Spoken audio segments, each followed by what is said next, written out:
আমরা বিজয়ের দ্বারপ্রান্তে। এটা আমাদের দ্বিতীয় মুক্তিযুদ্ধে জনগণের বিজয়। একটা খুনি, ফ্যাসিবাদী এবং গভীরভাবে দুর্নীতিগ্রস্ত শাসনের বিরুদ্ধে একটা বিজয়, যা আমাদের স্বাধীনতা, গণতন্ত্র, সমস্ত ধরনের মানবাধিকার কেড়ে নিয়েছে। এই বিজয়ের মধ্যে দিয়ে আমরা আমাদের স্বাধীনতা, সার্বভৌমত্ব ফিরে পাব। যে স্বাধীনতা, সার্বভৌমত্ব, মানবিক আর নাগরিক অধিকার এবং জাতীয় মর্যাদা এই ফ্যাসিবাদী গণহত্যাকারী হাসিনা ভারতের পায়ে আত্মাহুতি দিয়েছিল শুধুমাত্র ক্ষমতায় থাকার জন্যে এবং দেশের সমস্ত সম্পদ লুট করার জন্যে। আমাদের জনগণ, বিশেষ করে আমাদের নির্ভীক ছাত্ররা এই বর্বর রাষ্ট্রদ্রোহী শাসনের বিরুদ্ধে জেগে উঠেছে। মহাকাব্যিক সংগ্রামে তারা আমাদের এই বিজয়ের মুহূর্তে পৌঁছে দিয়েছে। আগামী কয়েক ঘন্টা এবং আগামী কয়েক দিন জনগণ এবং একটা দেশ হিসেবে, একটা জাতি হিসেবে আমাদের ভবিষ্যতের জন্য খুবই গুরুত্বপূর্ণ। সশস্ত্র বাহিনীকে এখন ফ্যাসিবাদ থেকে স্বাধীনতায় উত্তরণকে ত্বরান্বিত করার জন্য তাদের উপরে অর্পিত পবিত্র দায়িত্ব পালনের জন্য আমি আহ্বান জানাচ্ছি, যেন তারা তাদের উপরে অর্পিত মহান দায়িত্ব পালনের মাধ্যমে আমাদের স্বাধীনতা, সার্বভৌমত্ব, জাতীয় মর্যাদা রক্ষার ক্ষেত্রে ভূমিকা রাখতে পারে। এই দায়িত্ব পালনের জন্যই আমাদের সশস্ত্র বাহিনী রয়েছে। সেনাপ্রধান হিসেবে জেনারেল ওয়াকার শান্তিপূর্ণভাবে ক্ষমতা হস্তান্তরের প্রক্রিয়াকে ত্বরান্বিত করার ক্ষমতার একেবারে কেন্দ্রে আপনি আছেন। প্রত্যেক মুহূর্ত খুবই গুরুত্বপূর্ণ এবং ঘড়ির কাঁটা টিক টিক করে অগ্রসর হচ্ছে। আপনাকে দ্রুত সিদ্ধান্ত নিতে হবে এবং কাজ করতে হবে। আমি আপনাকে সেনাবাহিনীর এক উত্তাল সময় থেকে শিক্ষা নেওয়ার আহ্বান জানাই। 1975-এ জেনারেল খালেদ মোশাররফ কার্যকরভাবে চেইন অফ কমান্ডের দায়িত্ব নিয়েছিলেন, কিন্তু কি করতে হবে সেটা নিয়ে তিনি দ্বিধান্বিত ছিলেন। যেই পদক্ষেপগুলি তার নেওয়ার দরকার ছিল সেটা তিনি নেননি, অহেতুক বিলম্ব করেছিলেন। অবশেষে যখন সিদ্ধান্ত নিতে গেলেন, পদক্ষেপ নিতে গেলেন, তখন অনেক দেরি হয়ে গেছে। সে ভারতের পদলেহী এমন সন্দেহে তার নিজের বাহিনী তাকে হত্যা করে।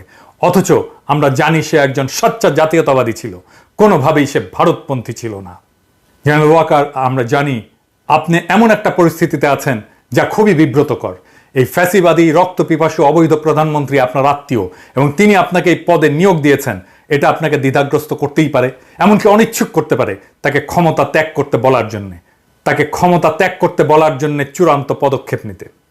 কিন্তু একজন অভিজ্ঞ জেনারেল হিসাবে আপনার এটাও বুঝতে পারার কথা যে বর্তমান ছাত্র জনতার গণ আন্দোলন, গণ অভ্যুত্থান শেখ হাসিনার পতনের আগে শেষ হবে না। এমনকি তাকে বাঁচানোর চেষ্টা করা বৃথা হবে। হাসিনাকে অবশ্যই যেতে হবে এবং আপনি তাকে ক্ষমতা ছেড়ে চলে যাওয়ার দরজাটা দেখিয়ে দিতে পারেন। আপনি যাই করুন না কেন, হাসিনাকে অবশ্যই বিদায় নিতে হবে। চলমান আন্দোলনের সময় আপনার কয়েকজন অফিসার যে গণবিরোধী ভূমিকা পালন করেছে, তার জন্য সেনাবাহিনীর মধ্যে ব্যাপক ক্ষোভ এবং হতাশা রয়েছে। পুরো প্রতিষ্ঠানটা তার সম্মান এবং আমাদের জনগণের বিশ্বাসযোগ্যতা অনেকাংশেই হারিয়েছে।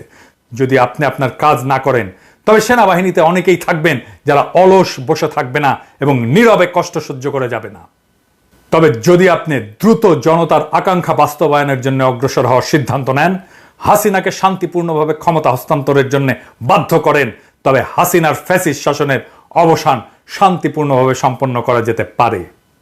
যে কোনো বিলম্ব আরো ব্যাপক রক্তক্ষয় এবং আমাদের অর্থনীতি এবং সমাজের আরো ক্ষতি করবে এবং একটা অব্যাহত অনিশ্চয়তা আমাদের শত্রুদেরকে ঘোলা পানিতে মাছ শিকারের সুযোগ করে দেবে।